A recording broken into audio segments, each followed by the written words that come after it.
All right, welcome back. New episode of Friday Night Filth. I've got 5 cards here to showcase this evening, and a little bit of everything. Got some baseball, basketball, football, and for the first time ever, hockey cards. So let's get started with this 2002 Bowman Chrome Zach Grenkey, someone I consider to be a future Hall of Famer, and I think a lot of people would agree with that.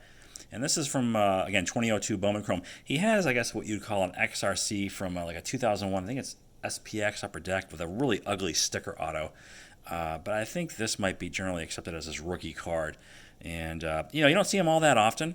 And I had it in my save search, eBay save searches for what seemed like forever. And one popped up one morning. And I quickly checked comps. And the buy it now price was less than what they had been going for, give or take. So I jumped on it.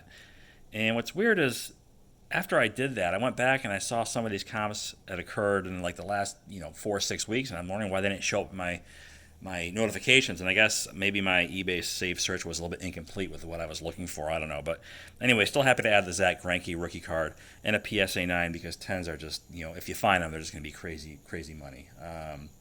Up next, another future Hall of Famer, this time NBA. Dwayne Wade, 2003 Topps flagship base.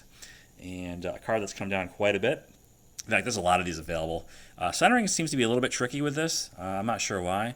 But some of the guys on eBay have these prices set at like February levels. And it's just kind of silly to see where we've come, where we went, and how we're coming back from it. And this one I got for fairly reasonable price. It may come down even more. But, I'm comfortable with what I paid.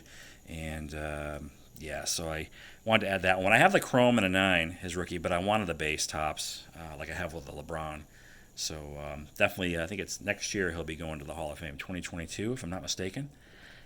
So moving on, my first hockey card. Now, I would say the 79 Gretzky was a card I had on my radar, but it was a low priority because hockey is not my main thing. I just wanted it because of the significance of it.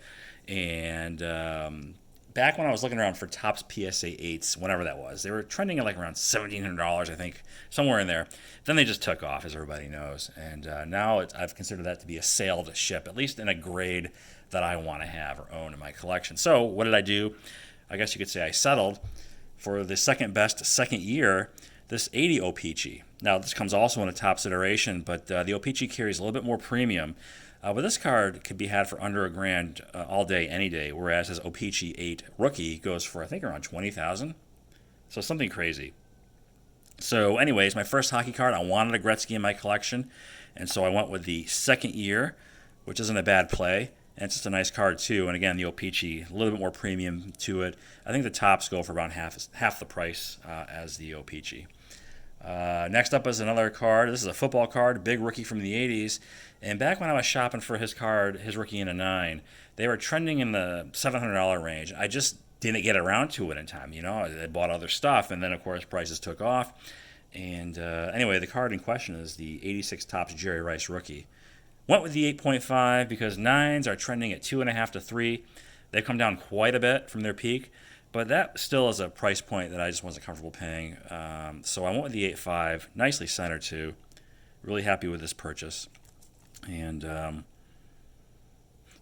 few months ago I considered this to be one of the sailed ships for me. I just couldn't get around to nabbing it when it was very economical. And anyway, certainly a nice card. And I paid a little more for this than what they had been going for. I think one had sold for about $100 less than this, and then there's also a buy it now for $50 less than what this was. But I didn't want to deal with that particular seller, and also the centering wasn't as nice as this one. So anyway, I got the Rice rookie, and then lastly another hockey card, the Lemieux rookie from '85 Topps, and this is a 9, just gorgeous looking 9 too. I can't tell the difference between this and maybe what a 10 would be. I did consider the OPG, but even the OPG, not the 9, but the OPG 8. And the OPG 8 is, I think, like 50% more than this Topps 9. So, anyway, the centering is gorgeous. And so how this came about, this popped up my save search notification, and I checked the seller, and lo and behold, the guy had a Facebook page where he had an online presence elsewhere, his own store. And so I reached out directly, and was able to negotiate a price that ended up being about $200 less than the one that had sold maybe a couple weeks prior. So really happy with this pickup. And, I may come down a little more, with what's going on in the market. Things definitely are trending down, and I couldn't be happier. So it's going to allow me to go back and maybe pick up some of these cards. I don't think they're going to go back to to 2019 levels, but I think there'll be something, certainly markedly less than what they have been, say, in the last few months. So we're still seeing that going on now. But yeah, so this is what I have, and one last look there.